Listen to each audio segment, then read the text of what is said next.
Hello बच्चों, good evening. आज विजयादशमी का पर्व है। आज असत्य पर सत्य के विजय का दिन है और हमने भी आज विचार किया है कि आपको ऑनलाइन क्लास दिया जाए और क्वालिटी एजुकेशन दिया जाए आपको।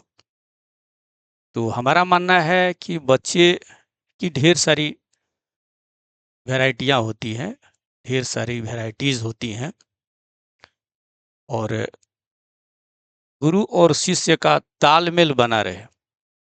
गुरु अगर जिस कॉन्सेप्ट को देता है, अगर ढंग का कॉन्सेप्ट हो तो बच्चों की समस्या का समाधान हो जाता है। बच्चे उस कॉन्सेप्ट को जान करके प्रॉब्लम बना सकते हैं। तो यहाँ पर है बच्चों और गुरु के म्यूचुअल अंडरस्टैंडिंग की बात है।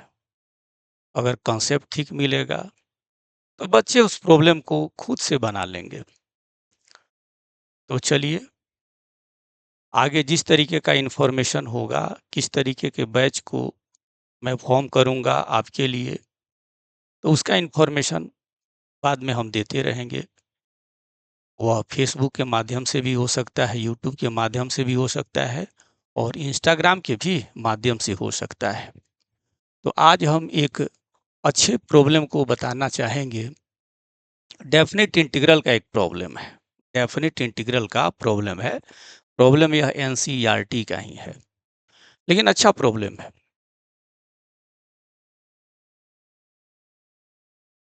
शुरू करते हैं। डेफिनेट इंटीग्रल है।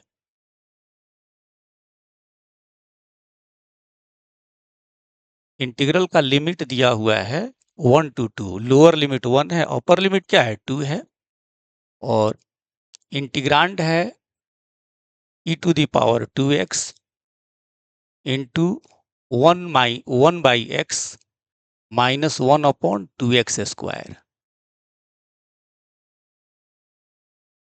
इसी को इंटीग्रेट करना है 0, ये 1 और 2 के बीच में। तो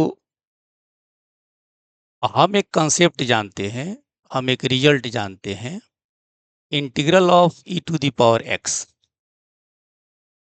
ब्रैकेट में हो fx plus f dash x, एक फंक्शन हो और इसी का डेरिवेटिव को हम ऐड करते हो। इसका इंटीग्रल होता है e to the power x into fx plus c, indefinite integral. इसका इंडेफिनिट इंटीग्रल इतने के बराबर होता है। हम इसी को यूज करके यहाँ बनाना चाहेंगे। इसी कॉन्सेप्ट को यूज करके हम इसको बनाना चाहेंगे। तो इसमें और इस प्रॉब्लम में हम देखना चाहेंगे। तो यहाँ पर इंटीग्रेशन का जो वेरिएबल है वह x है। इंटीग्रेशन का वेरिएबल क्या है, x है। लेकिन यहाँ पर हम यह देख रहे हैं, इंटीग्रेशन का वेरिएबल x जरूर है, लेकिन यहाँ e to the power 2x है। फॉर्मूला में यहाँ पर क्या है, e to the power x, लेकिन यहाँ पर प्रॉब्लम आपका क्या है, e to the power 2x है। तो यहाँ हमको e टू द पावर अगर 2x के स्थान पर x हो जाए, ठीक है, तो हमारा प्रॉब्लम आसानी से बन जाता है। तो अब हम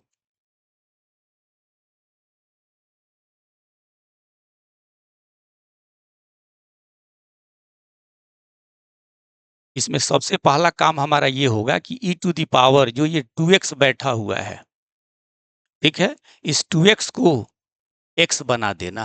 तो ऐसी स्थिति में हम क्या करेंगे, हम सब्स्टिट्यूट कर देते हैं।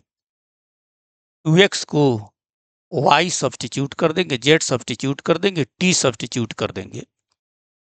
अब यहाँ पर 1 अपॉन x की जरूरत होगी, तो यहाँ 1 अपॉन x निकाल लीजिए। 1 अपॉन x को राइट साइड में डाल दीजिए और y को लेफ्ट में, तो ये हो जाएगा 2 अपॉन y।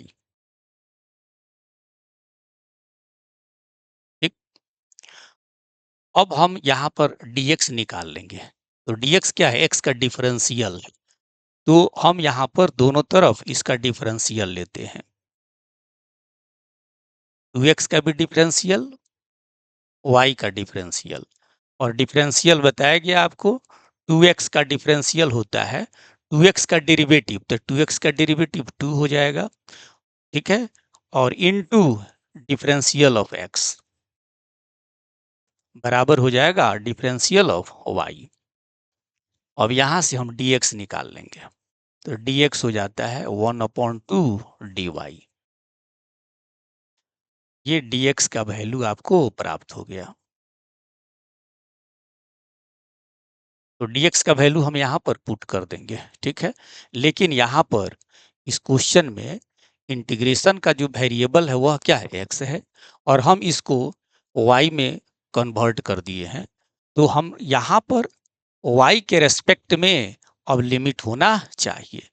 तो हम यहाँ निकाल लेंगे when x is equal to 1, तब y क्या होगा? तो x अगर 1 होता है तो y क्या हो जाएगा? x का ट्वाइस है तो 2 हो जाएगा। यहाँ x 2 के बराबर है, देन y क्या हो जाएगा? तो 2 इंटू 2 4 हो जाएगा। अब यहाँ डेफिनेट इंटीग्रल आपका क्या बन जाता है सो देखा जाए। यहाँ इस इंटीग्रेशन का वेरिएबल x है, अब यहाँ इंटीग्रेशन का वेरिएबल y बनने जा रहा है। तो जब x 1 के बराबर है तो y कितने के बराबर होगा? 2, तो यहाँ पर आप 2 लिखेंगे। जब x 2 के बराबर होगा तो y कितने के बराबर होगा? 4 के बराबर होगा, तो यहाँ पे अपर लिमिट 4 लिखेंगे। अब यहाँ देखा जाए e to the power 2x, तो 2x कितने के बराबर है? y के बराबर है। 2x आप देख रहे हैं y के बराबर है, ठीक। तो यहाँ e to the power y रखेंगे। फिर यहाँ 1/x, तो 1/x क्या है? 2/y है, 2/y रखेंगे। माइनस 1/2 ज्यों का त्यों रखा। ये हो जाता है 1/x का होल स्क्वायर। तो 1/x का वैल्यू है कितना? 2/y, 2/y का स्क्वायर रखा।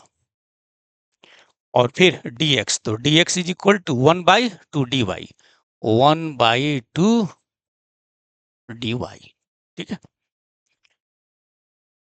अब यहाँ देखते हैं, लोअर लिमिट 2 है, अपर लिमिट क्या है? 4 है।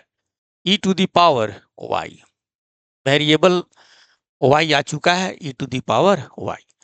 यहाँ से आप देखें ये 2 to the power 2/y, 2 square 4, और 4/2 2 हो जाएगा, 4/2 2, तो ऊपर हो गया 2, और नीचे क्या हो जाएगा? नीचे दैट इज डिनोमिनेटर में y square 1/2 into dy। Lower limit 2, upper limit 4, e to the power y। और 2 यहाँ कॉमन लेकर के कैंसिल कर देते हैं, तो यहाँ हो जाता है 1/y प्लस -1/y स्क्वायर, एक साथ रख लिया। 2 बाहर निकालेंगे, 2 से 2 कैंसिल हो जाएगा, केवल बच जाएगा dy। अब आप यहाँ पर देखते हैं, यहाँ पर e to the power x, तो यहाँ e to the power y हो चुका है। यहाँ फंक्शन के स्थान पर क्या हुआ है? y 1/y, और इसका डेरिवेटिव यहाँ होना चाहिए, तो 1/y का डेरिवेटिव हो गया -1/y स्क्वायर, और dx है तो यहाँ dy है। अतः यह एकदम एग्जैक्टली फॉर्मूला को यहाँ ओबे कर रहा है, फॉलो कर रहा है। तो अब इस फॉर्मूला को लिख देंगे कितना? तो e to the power x, तो यहाँ पर हम क्या लिखेंगे? e to the power y लिखेंगे, इनटू फंक्शन, तो फंक्शन क्या है? 1/y, तो फंक्शन लिखेंगे 1/y। और जैसा कि आप जानते हैं, जब हम डेफिनेट इंटीग्रल निकालते हैं तो यहाँ पर इस कांस्टेंट ऑफ इंटीग्रेशन का यूज हम यहाँ नहीं करते हैं। विदाउट कांस्टेंट ऑफ इंटीग्रेशन इसको लिखते हैं, और फिर लोअर लिमिट 2 है तो यहाँ 2 डालेंगे, अपर लिमिट 4 है तो इसके हेड पर 4 डालेंगे। अब हम यहाँ जो भी इंटीग्रल प्राप्त किए हैं, ठीक है, उस इंटीग्रल का वैल्यू 4 पर पहले ले लेंगे, तो इसका इमेज हम 4 पर लेंगे, तो y के जगह पर 4 लिखेंगे, तो e to the power 4 by 4।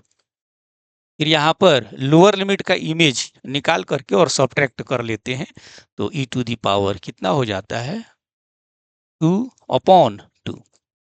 अब यहाँ कुछ कॉमन अगर दिखता है तो उसको कॉमन निकाल लीजिए, तो e to the power 2 by, अगर 4 हम कॉमन निकालना चाहें तो भी निकाल सकते हैं, तो यहाँ ई स्क्वायर बाई 4 कॉमन निकाल लिया, तो यहाँ क्या बच गया, सिर्फ ई स्क्वायर बच गया और यहाँ पर -2 हो जाएगा। फिर इसको मल्टीप्लाई आप कर दीजिएगा तो इतना ही आ जाएगा, तो यही आपका डेफिनेट इंटीग्रल हो जाता है। तो एक अच्छा प्रॉब्लम था और इस कंसेप्ट के यूज से आप इसको अच्छी तरह से बना सकते हैं, ठीक है।